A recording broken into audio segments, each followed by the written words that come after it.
Hello students, कैसे हैं आप सभी। आशा करते हैं आप बहुत अच्छे होंगे और अपनी पढ़ाई बहुत दमदारी से कर रहे होंगे। आज हम नया चैप्टर शुरू करें, 13वां चैप्टर। उसका नाम सांख्यिकी है, सांख्यिकी स्टैटिस्टिक्स, है ना। सांख्यिकी, इसमें आंकड़ों का संग्रह सीखेंगे। आंकड़े हम कैसे, इनका क्या कहते हैं, कैसे कैलकुलेशन करें। बहुत सारी संख्या हो तो कैसे कैलकुलेट करेंगे। तो कैलकुलेशन करने के लिए इसमें हमारे पास तीन चीज है। पहला नंबर, उनका माध्य ज्ञात कर सकते हैं, यानी एवरेज माध्य ज्ञात कर सकते हैं, माध्य का माध्य ज्ञात कर सकते हैं, और बहुलक। ठीक है। इस चैप्टर में तीन चीजों पर ही फोकस करेंगे। वर्गीकृत अवर्गीकृत आंकड़ों से वर्गीकृत आंकड़ों की तरफ जाएंगे। और क्या क्या सीखेंगे, माध्य, दूसरा नंबर माध्यक, यानी उसको माध्य का भी कहते हैं, तीसरा नंबर बहुलक। तो आज हम केवल माध्य पर बस चर्चा करेंगे। ठीक है, माध्य क्या होता है। तो माध्य समझो क्या होता है। माध्य मैंने सब बताया आपको, अगर आंकड़े वर्गीकृत है तो बीच की संख्या माध्य होती है। यानी आप कह सकते हैं कि उसका जो एवरेज होता है वही माध्य होता है। ठीक है, तो देखो कैसे करते हैं उसको। जैसे मान लिया, मैं माध्य को समझाना चाह रहा हूं तुम्हें।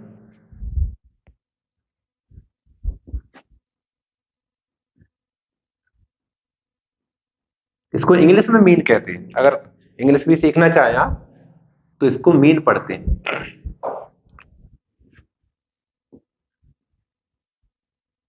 ठीक है, ये देखो मैंने कुछ ये संख्या लिखी, 1 2 3 4 5 6 7 8 9, ये संख्या लिखी। इसका मुझे माध्य पूछना हो, इसका मुझे क्या पूछना है, माध्य पूछना है। तो मैं बीच की संख्या बता सकता हूँ। बीच की कहाँ आएगी भाई, चार इधर छोड़ो, चार इधर छोड़ो, तो पांच उत्तर आएगा इसका। इसका उत्तर क्या आएगा, पांच आएगा। और भी लिखूं मैं, 2 4 6 8 10 और 12, ये है। अगर मैं इसका मान ज्ञात करना चाहूँ, इसका मीन कितना, माध्य कितना आएगा, तो इसमें बीच की संख्या आएगी। तो इसमें बीच की संख्या ढूंढे, दो दो, तीन इधर छोड़ दें, तीन उधर छोड़ दें, तो इसमें बीच में क्या बचेगा, कुछ नहीं। यानी बीच की संख्या छह सात, छह आठ के बीच में क्या आएगा, सात, सात उत्तर आएगा इसका। समझ में आ रहा है कि नहीं आ रहा है? अच्छा, और देखो, अगर मैं ऐसे लिख दूं, 1 3 7 10 15 20, अब बताओ, ये तीन संख्या इधर है, ये इधर है, और ये तीन छोड़ दें फिर भी चलो, एक और लिख दूं, 22 लो, सात हो गया। तीन इधर छोड़ दिया हमने, तीन इधर छोड़ दो, उत्तर 10 आना चाहिए, लेकिन ये 10 नहीं होगा। यही अंतर है बस। इसी के लिए हम फॉर्मूला पढ़ेंगे। नहीं, हमें फॉर्मूला पढ़ने की कोई आवश्यकता नहीं है। देखो, अब हमारा जो माध्य का फॉर्मूला होता है वो होता क्या है, माध्य बराबर होता है, हिंदी में सादा बिल्कुल, माध्य बराबर क्या होता है, आंकड़ों का योग बट्टे आंकड़ों की संख्या। आंकड़ों का योग बट्टे आंकड़ों की संख्या, आंकड़ों की संख्या। सही है। आंकड़ों का योग बट्टे आंकड़ों की संख्या होते हैं। अब इसको कर करके दिखाऊं, देखो, आंकड़ों का योग, योग यानी इसको जोड़ना है। जोड़ो, 9 8 17, 7 7 14 24, 30 35 39, और 9 3 12 42, 43 44 45, ये तो 45 आ गया। 45, और कितनी संख्या टोटल कितनी है, 9 है, तो 9 से भाग करेंगे। 9 से भाग, 9 × 9 = 45, पांच आया ना, जो पांच ही आया था। ठीक है, इसको जोड़ो, 12 10 22 30 36 40 42, ये हमारा 42 आया। और 42 में कितनी संख्या है, 1 2 3 4 5 6, 6 से भाग करेंगे। 6 से सात बार, कितनी बार, सात बार, देखो सात ही आया था अपना। सही है। अब इसको करके देखो, 22 और 20, 42, 42 और 10 52, 5 57, 57 10 67, 67 और 7 7 14, 74, 74 3 77, 77 1 78, इसका आया 78। 78 कितनी संख्या, 1 2 3 4 5 6 7, सात से भाग करेंगे। तो आंसर आएगा 7 एकम 7, 7 एकम 7, 7 एकम 7, 7 × 4 = 28, 11.14। हमारा उत्तर कितना आ रहा था, तो गलत था नहीं। तो इसी ऐसे ही आंकड़े, ये अवर्गीकृत आंकड़े हैं। ये दोनों वर्गीकृत, देखो एक एक का अंतर था, इसमें दो दो का अंतर था, ये वर्गीकृत थे। ये अवर्गीकृत आंकड़े हैं। इनको, इन वर्गीकृत अवर्गीकृत आंकड़ों को वर्गीकृत में पहले चेंज करेंगे, उसके बाद फॉर्मूला लगाया करेंगे। ठीक है। तो हमारा माध्य का फॉर्मूला क्या होगा, आंकड़ों का योग बट्टे आंकड़ों की संख्या।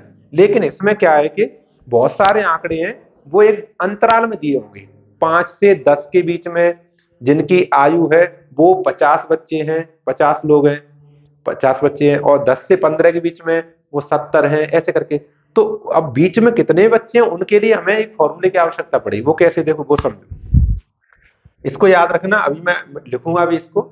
अब इसके आज आज के लेक्चर में आपको माध्यक भी समझाऊंगा, माध्यक क्या होगा, माध्यक यानी माध्य का, और बहुलक भी समझाऊंगा। उसके बाद में एक एक करके, उसके बाद एक एक करके, जैसे पहली वाली एक्सरसाइज में माध्य पढ़ेंगे, दूसरी में बहुलक पढ़ेंगे, तीसरी में माध्यक पढ़ेंगे। तो उसको एक एक करके पढ़ेंगे, लेकिन आज समझेंगे तीनों को एक साथ, जिससे आपको स्पष्ट हो कि माध्यक क्या होता है और बहुलक क्या होता है। ठीक है, चलो 18 इसको 18। तो आप माध्य समझे होंगे, एवरेज होता है माध्य, क्या है, एवरेज है।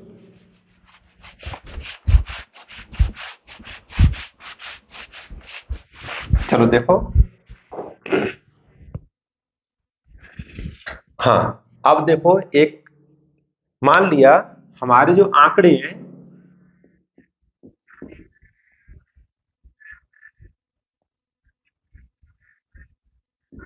आंकड़े हैं हमारे x1 x2 x3 ऐसे आंकड़े xn तक, तथा उनकी बारंबारता है, तथा उनकी बारंबारता है, उनकी बारम बारंबारताएं, उनकी बारंबारताएं क्या कहते हैं, F1 F2 F3 और ऐसे करके FN है। तब समझो देखो, इसका अर्थ क्या हुआ, x1 कोई आंकड़ा है, वो F1 बार आया है, यानी दो संख्या 10 बार आई है, तो 2 गुणा 10 योग हो जाएगा। x1 संख्या F1 बार आई है, तो जब मैं x1 का F1 में मल्टीप्लाई कर लूंगा तो ये इसका योग हो जाएगा। x2 आंकड़ा कोई F2 बार आया है, तो इसका मतलब x2 में F2 में गुणा कर लूंगा तो इनका योगफल हो जाएगा, है ना। ऐसे x3 का F3 xn का ऐसे डॉट डॉट डॉट आगे, समझ रहे हो। तो इसका मतलब आंकड़ों का योग ज्ञात करना चाहें आप, आंकड़ों का योग, तो आंकड़ों का योग क्या होगा हमारा, x1 F1 plus x2 F2 plus x3 F3 dot dot dot plus लगा के डॉट डॉट और xn और fn, ये इसका योग हुआ। ठीक है ना, समझ रहे। इसी को ये जो तुमने किया है, प्रत्येक आंकड़े का उसकी बारंबारता से मल्टीप्लाई किया है, इस इतने बड़े योग को ना लिखकर हमारे पास एक संकेत है, उसका नाम है सिग्मा। यूनानी संकेत है सिग्मा, इसका मतलब होता है समेशन, समेशन मतलब योगफल, इसकी जगह पर सिग्मा लगा सकते हैं, sigma F x. Sigma F x का मतलब हुआ एफ का एक्स का गुणनफल करने के बाद योगफल आया है, वो हमारा सिग्मा एफ एक्स है। ठीक है, और इसकी जो बारंबारताएं थी, बारंबारताओं को मतलब कितनी बार आए आंकड़े, तो F1 plus F2 plus F3 dot dot dot Fn तक, इसका योगफल सिग्मा F होगा, सिग्मा F। समझ रहे। तो हमारे जो समांतर माध्य का फॉर्मूला होगा, फिर समांतर माध्य लिखा जाए या फिर केवल माध्य लिखा जाए, तो यही होगा, क्या होगा, आंकड़ों का योग बट्टे आंकड़ों की संख्या, आंकड़ों का योग बट्टे आंकड़ों के, होता यही है, हमारा फॉर्मूला यही होता है बिल्कुल, आंकड़ों का योग बट्टे आंकड़ों की संख्या, आंकड़ों की संख्या। लेकिन इसका ये रूप बदल गया है, देखो ऊपर, ऊपर देखो, योग इसमें योग सिग्मा एफ एक्स है और आंकड़ों की संख्या सिग्मा एफ है, ये हमारा फॉर्मूला बन जाएगा, मतलब सिग्मा एफ एक्स बट्टे सिग्मा एफ। ठीक है, तो एफ में एक्स में गुणा करने के बाद जो इसको हम जोड़ेंगे वो सिग्मा एफ एक्स कहलाएगा, और बारंबारताओं का योग करेंगे एफ का, वो सिग्मा एफ कहलाएगा, यानी इसको एन भी कहते हैं। बहुत सारी पुस्तकों में आपको सिग्मा एफ एक्स बट्टे एन भी फॉर्मूला मिलेगा, यानी एफ का जब योग होता है उसको एन भी कहते हैं। ठीक है, ये आपको याद रखना है अच्छे से। ठीक, आगे बात समझ में। ये हमारा फॉर्मूला होगा आंकड़ों का क्या कहते हैं, माध्य ज्ञात करने के लिए। अब इसी पर एक सवाल आया है, देखो ध्यान से, आप कहेंगे सादा नहीं आते, ये तो टेबल वाले तो बहुत सारे सवाल आते ही आते हैं, लेकिन बिल्कुल बिल्कुल सिंपल भी सवाल आ जाता है, उसके लिए इस वाले फॉर्मूले की आवश्यकता होती है, ये वाले, ये इसकी, इस वाले फॉर्मूले पे तो बहुत सारे क्वेश्चन आते हैं, बड़े बड़े 4 4 5 5 नंबर के, लेकिन ये वाला फॉर्मूला लगाने के लिए भी हमारा ऑप्शन वाला क्वेश्चन आ जाता है। उसके लिए मैं देखो एक अनसॉर्ट पेपर लेके आया हूँ, अनसॉर्ट पेपर, ये पेपर नंबर 2022 का 822 ए बी है, और उसका सेट नंबर 1 है। ठीक है, उसमें देखो क्वेश्चन नंबर ये आया इंगा बिंदी वाला, इसमें लिखा है 3 4 6 तथा तथा एक्स का समांतर माध्य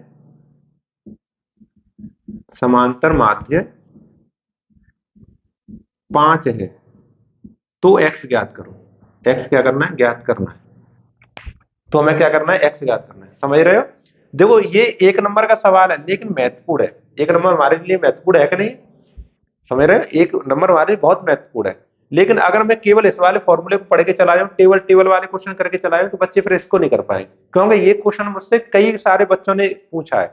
क्योंकि मैं कोचिंग में क्या कहते हैं, जब अनसॉर्ट लगवाता हूं तो इस प्रश्न को जरूर करवाते हैं बच्चे। एक्स का मान ज्ञात करना, तो इसमें कुछ नहीं है, केवल वही फॉर्मूला क्या है? माध्य बराबर आंकड़ों का योग बट्टे आंकड़ों की संख्या। इस पे बच्चे ध्यान नहीं देते हैं, केवल उसको याद कर लेते, सिग्मा एफ एक्स बट्टे एफ याद कर लेते हैं। आंकड़ों का योग बट्टे आंकड़ों की संख्या।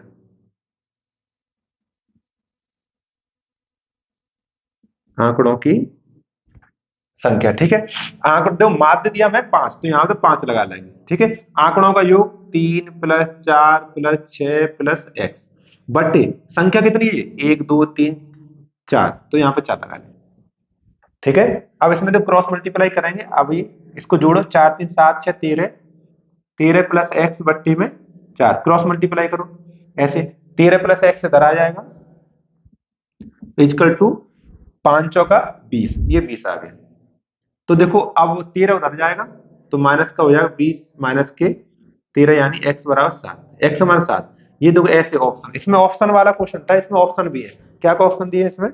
ऑप्शन है 5 2 7 3, तो इसमें सी ऑप्शन होगा, 7 ऑप्शन आएगा, ठीक है। तो ये मैंने आपको पेपर वाला सवाल करा दिया जो पेपर में आया है। तो इस वाले फॉर्मूले पे भी सवाल आ जाते हैं, और ये वाला फॉर्मूला तो आपकी टेबल में काम करना ही है, टेबल वाले क्वेश्चन आए उसमें लगना है, ठीक है। हाँ, तो ये हमारे माध्य हो गए। माध्य इस तरह से होता है। क्वेश्चन लगाना शुरू करें। हाँ चलो क्वेश्चन लगाते हैं, ठीक है। एक्स आई का क्वेश्चन है अपना पहला।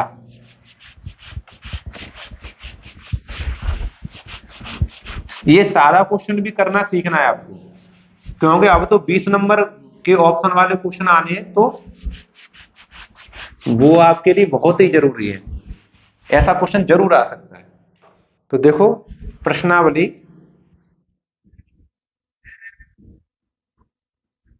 प्रश्नावली आपकी 13.1 है, 13.1 उसका पहला क्वेश्चन है, पहला। अब देखो इसमें हमारे पास मैथ है, मैथ से ही क्वेश्चन करेंगे, क्योंकि इतना बड़ा क्वेश्चन तो बोर्ड पर लिख ही नहीं पाएंगे हम। ये देखो, तो इसमें लिखा है विद्यार्थियों के एक समूह द्वारा अपने पर्यावरण सचेतना अभियान के अंतर्गत एक सर्वेक्षण किया गया, जिसमें उन्होंने एक मोहल्ले के 20 घरों में से 20 घरों में लगे हुए पौधों से संबंधित निम्नलिखित आंकड़े एकत्रित किए। प्रति घर माध्य पौधों की संख्या ज्ञात, माध्य ज्ञात करना है, बस ये बात समझनी है दिमाग में, माध्य ज्ञात करना है।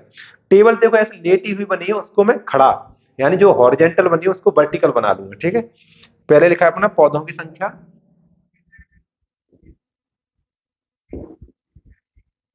पौधों की संख्या, ठीक है। पहला कॉलम पौधों की संख्या वाला है।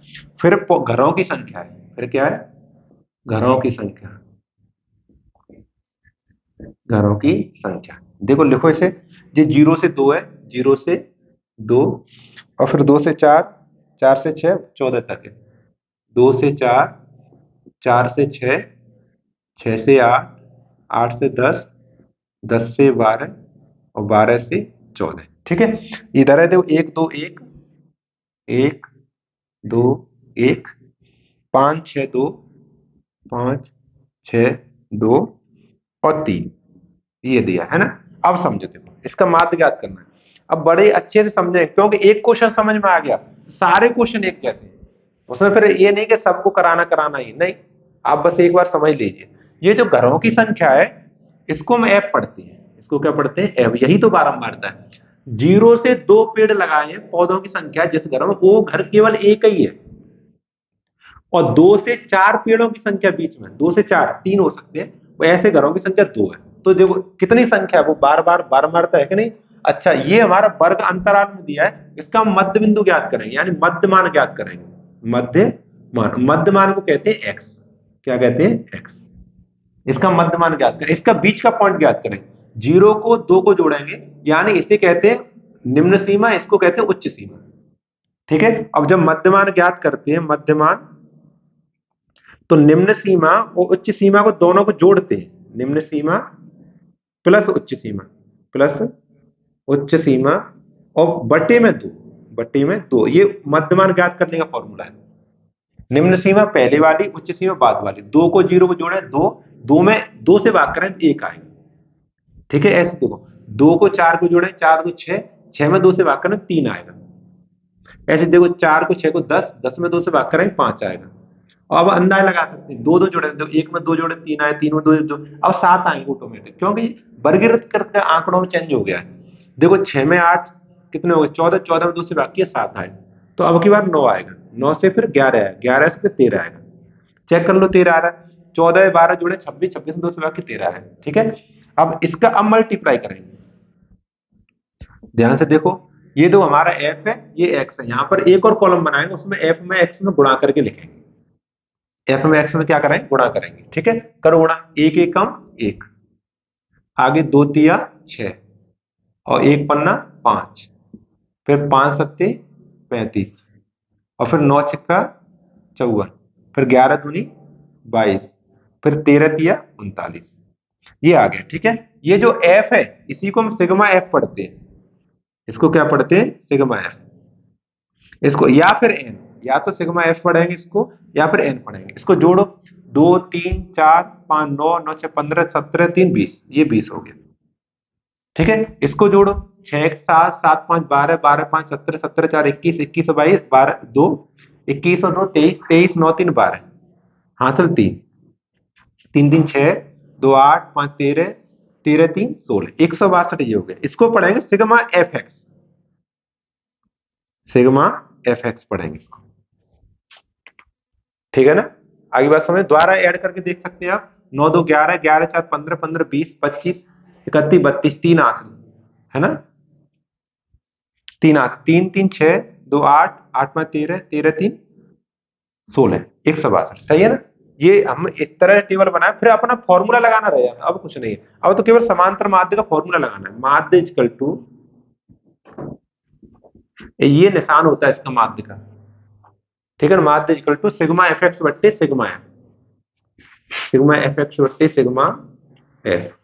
लगाओ देखो, हमारा सिग्मा एफ एक्स कितना 162 है ना, और सिग्मा एफ कितना 20, तो 162 बट्टे 20, 162 बट्टे 20, इसको भाग कर दो बस 20 से, 20 अट्ठे 160, हासिल बचा इसमें दो, और पॉइंट लगा ली, जीरो बढ़ेगा 20 से कम 20, ठीक है ना, 8.1 ये आंसर आ जाएगा इसका माध्य। आसान है, आपको द्वारा से मैं रिवाइज करा दूं, ये जो हमें वर्ग अंतराल दिया होगा, घरों की संख्या यानी इसमें बारंबारता दी होगी, तो जो वर्ग अंतराल दिया उसका तो मध्यमान ज्ञात कर, उसको एक्स माने, इसका मल्टीप्लाई फिर कर लेंगे, मल्टीप्लाई करके एफ एक्स आएगा, उसको जोड़ेंगे, उसको सिग्मा एफ एक्स कहलाएगा, और एफ को जोड़ेंगे वो सिग्मा एफ कहलाएगा। बस अपना फॉर्मूला लगा लें, सिग्मा एफ एक्स बट्टे सिग्मा एफ। ठीक, एक और क्वेश्चन करते हैं, तो आपको अभ्यास आ जाएगा। हटाते हैं इसको, स्क्रीनशॉट लो, तुरंत नोट करो इसका, है ना। नेक्स्ट क्वेश्चन,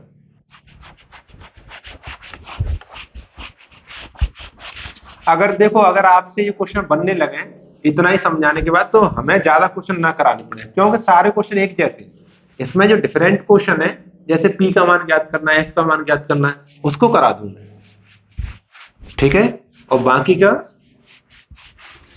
क्या आप कर लें, क्यों सरल क्वेश्चन है सब, ज्यादा कठिन तो है नहीं एक भी। तो चलो, एक पहला हो गया, और ये दूसरा देखो आसान है, इसको करके देखो आप, और नहीं तो फिर कल मैं करा दूंगा। तीसरा करा दे रहा हूं मैं, ठीक है, इसमें एफ का मान ज्ञात करना है, तीसरे क्वेश्चन में एफ का मान ज्ञात करना है, ठीक है, क्वेश्चन नंबर थर्ड। अगर आपको अभ्यास हो गया तो ये आपके 8 नंबर वैसे फ्री के हैं, समझो इसमें कुछ है ही नहीं है।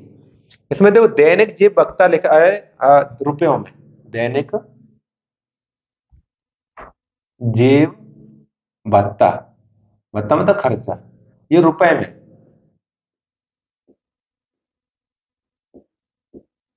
ठीक है। देखो लिखा है 11 से 13 और ये 25 तक है, 11 से 13, 13 से 15, 15 से 17, और 17 से 19, 19 से 21, और 21 से 23, और 23 से 25, ये इस तरह से, ठीक है। ऐसे ही देखो 11 13 13 15 15 17, और 19, 21, 23 सही है ना। और बच्चों की संख्या इधर, बच्चों की संख्या, बच्चों की संख्या, इसी को एफ कहेंगे, इसको क्या कहेंगे, एफ। मतलब इसके इसके बीच में 11 से लेकर 13 रुपए जिन बच्चों को मिलते हैं वो कितने बच्चे हैं, वो बारंबारता उसकी, वो हमें दिए 7, 6, 9, 7, 6, 9, 13 एफ, 13 फिर एफ है, देखो यही तो ज्ञात करनी है, ये एफ ज्ञात करनी है हमें। एफ 5 और 4, 5 और 4 इतना दिया है। और इसने कहा है कि इसका जो क्या कहते हैं माध्य जेब खर्चा है वो 18 रुपए है, इसमें दिया है, ये भी दिया है, इसको दिया है वो लिख रहा हूं मैं।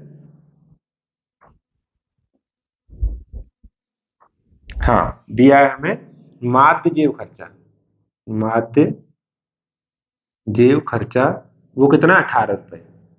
तो एफ का मान ज्ञात करो, तो हमें क्या ज्ञात करना है, एफ का मान कैलकुलेट करके दिखाना है, एफ का मान कितना है, ये सवाल लिखा है, आप अपनी एनसीईआरटी पर जाइए, उसको क्वेश्चन को देखिए, और ये मोस्ट इंपोर्टेंट क्वेश्चन है, ध्यान रखना। इस टाइप के क्वेश्चन मैं अभी तुम्हें एक पेपर सेट खोल के दिखा सकता हूँ लास्ट ईयर का, 2023 का, 2023 का दिखा सकता हूँ, उसमें क्वेश्चन इस तरह का बिल्कुल आया, संख्या भले ही अलग हो लेकिन क्वेश्चन बिल्कुल हूबहू यही है, इसलिए मैंने इसको चुना, नहीं तो मैं दूसरा क्वेश्चन भी करा देता, तीसरा क्यों करा रहा हूँ, ठीक है। हाँ तो ये इंपोर्टेंट क्वेश्चन है। तो आपको क्या करना है, सबसे पहले ये जो वर्ग अंतराल दिया है इसको आपको मध्य मान में ज्ञात चेंज करना है, किसमें चेंज करना है, मध्य मान, मध्य मान, मध्य मान को ही कहते हैं एक्स, ठीक है, इसको ज्ञात करना है। उसके बाद तीसरा कॉलम किसका बनाना है, एफ गुणा एक्स का, एफ गुणा एक्स का, इसका बनाना है एफ गुणा एक्स, ये इस तरह से कॉलम बनाने हैं आपको, इतने कॉलम आपके बनने चाहिए, इसमें 2 कॉलम तो देगा ही, उसका तीसरा कॉलम अपना मध्यमान बनाएंगे, और चौथा कॉलम एफ गुणा एक्स का करेंगे, एफ और एस है ना। देखो 11 को 13 को जोड़ेंगे, 3 1 4, 1 1 2, 24, 24 में 2 से भाग करेंगे तो 12, यानी ये 12 आ जाएगा, यहाँ पर कितना आ जाएगा, 12। आगे ऐसे 13 15 को जोड़ेंगे, 5 3 8, 14 14 आ जाएगा, यानी एक दो दो जुड़ रहा है, तो 12 आया, 14, अब 16 आएगा, अब 18 आएगा, फिर 20 आएगा, फिर कितना आएगा, आगे पीछे हो रहा है क्या, 3 हो गए, हाँ 18, फिर 20 आएगा, 20 के बाद फिर 22 आएगा, 22 के बाद 24 आएगा, करके देखो एक दो बीच में, इसको जोड़ो, 5 3 8, 2 2 4, 48 में 2 से बाकी है 24, सही है, 3 1 4, 44 में 2 सही है, ठीक है ना। अब क्या करें, हमारा काम क्या होगा, इसका मल्टीप्लाई करना, इधर मल्टीप्लाई करेंगे, ठीक, 12 सत्ते 84, ये 84 हो गया, 14 छिक्का 84, ये भी 84 हो गया, 16 नंबर 144, ये 144 हो गया, आगे 18 में 13 में, ये 13 बेटा, ये 13 लिखा है, 13, 18 3 54, हासिल 5, 18 के में 18 5 23, 234, 20 का एफ में करें तो 20 एफ होगा, क्या होगा अपना, 20 एफ, ठीक है। हाँ और 22 का 5 में 22 15 110, 110 होगा, 24 चौका 96, ये 96 होगा, ठीक है ना। दोबारा रीचेक कर लो, 24 चौक 96, 22 15 102, 20 का 20 में, 18 54 5 8 5 13, 16 नंबर 144, 14 छिक्का 84, 12 सत्ते 84, सही है। अब क्या काम है हमारा, हम एफ को जोड़ेंगे, वो तो हमारा सिग्मा एफ एक्स एफ कहलाएगा, सिग्मा एफ जोड़ो। अब आपको जोड़ना आना जी, एफ नहीं जुड़ेगा, ध्यान रखना है, एफ को प्लस में लिखना है, इनको जोड़े 7 6 13, 9 3 12, 22, 22 3 25, 25 में 30, 30 4 34, 34 की 4 हासिल 3, 3 1 4, ये 44, तो ये हो गया, और एफ प्लस में आएगी, एफ कहाँ आई, प्लस में, ये थोड़ा काला दिख रहा होगा तुम्हें, दोबारा जोड़ो, 5 और 9, 9 3 12, 12 21 27 34, हासिल 3, 3 1 4 44, और प्लस एफ, एफ भी ये जोड़नी है, ठीक है, ऐसे इसको जोड़ेंगे, ये 20 एफ नहीं जुड़ेगा इसमें, 20 एफ को अलग से जोड़ना है, 20 एफ को क्या करना है, ये जो सिग्मा एफ एक्स आएगा आपका, वो देखो जोड़ो संख्याओं को, 4 4 8, 12 16, 16 6, 16 6 22, हासिल 2, हासिल 2 है ना, 2 8 2 10, 18, 22, 22 और 3 25, 25 26, 26 और 9, 9 6 15 35, 3 हासिल, 3 1 4, 4 2 6, 6 1 7, 752, 752 प्लस 20 एफ, समझ रहे हो, प्लस 20 एफ, कौन सा 20 एफ, ये वाला 20 एफ, अलग से जोड़ना है, आगे बात समझ में। हाँ अब फॉर्मूला लगाएंगे हम, अब क्या लगाएंगे, अब फॉर्मूला लगाएंगे, ठीक। तो यहाँ पर फॉर्मूला लिखते हैं बगल में, समांतर माध्य, माध्य जेब खर्चा हमें दिया है, माध्य जेब खर्चा कितना दिया है, 18 रुपए। कितना दिया, 18 रुपए। तो हमें इधर फॉर्मूला लगा ले रहे हैं अपना, माध्य जेब खर्चा क्या होगा, सिग्मा एफ एक्स बट्टे सिग्मा एफ इजकल टू 18। ठीक है, तो सिग्मा एफ एक्स कितना आया अपना, 752 प्लस 20 एफ, 752 प्लस 20 एफ बट्टे सिग्मा एफ कितना है, 44 प्लस एफ, 44 प्लस एफ। इसमें करेंगे हम क्रॉस 8, 18/1 लगा के क्रॉस मल्टीप्लाई ऐसे। ठीक है, करो। तो इसमें 1 से गुणा करें कोई फर्क नहीं पड़ेगा, 782 प्लस 20 एफ ही रहेगा। ठीक है, बराबर 18 से करें, 18 चौका 72, 7 18 चौका 72, 7 79। हाँ 752 नहीं है, 752 नहीं है यहाँ पे, यहाँ 752 नहीं है,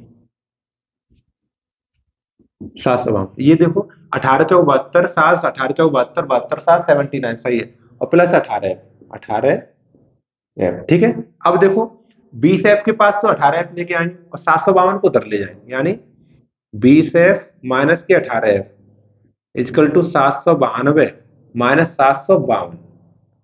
ठीक है, तो 20 एफ में 18 के कितने बचे, 2 एफ बचे, 2 एफ इजिकल टू 792 से 52 40 बचेंगे, 40 दो का भाग कर देंगे तो एफ इजिकल टू 40/2, 2 से भाग करें तो एफ बराबर 20। ये सौभाग्य की बात है कि अगर आपका थोड़ा सा भी लक सही है तो यही क्वेश्चन आ जाएगा, मैं सच बता रहा हूं आपको। ये क्वेश्चन इतना इंपोर्टेंट है कि ये क्वेश्चन आ भी सकता है आपकी परीक्षा में। ठीक है, तो ये क्वेश्चन आपको जरूर करना है, इसको स्क्रीनशॉट लो और तुरंत नोट करो। ठीक है ना, इंपोर्टेंट क्वेश्चन, थर्ड क्वेश्चन। और इसके बाद फोर्थ भी है, फिफ्थ भी है, सिक्स भी है, आसान क्वेश्चन है, और 7 और 8 9 है ना, आसान है सब। इसमें 7 भले ही इसमें थोड़ा सा कठिन है, चलो फिर भी करा दूंगा मैं, इनको करा दूंगा। एक जैसे क्वेश्चन है तो ज्यादा खींचने की जरूरत नहीं है, एक जैसे क्वेश्चन है, होमवर्क में कर लो इसको, होमवर्क में आपको करना है। अगर कोई समस्या आती है, नहीं आ रहा है, तो आप कमेंट बॉक्स में बताओ कौन सा नहीं आ रहा है, और फिर भी नहीं बता पा रहे तो एक व्हाट्सएप नंबर उस पर बताओ। व्हाट्सएप नंबर कहाँ लिखे भाई, कहाँ लिखे, कोई सवाल कैसा भी,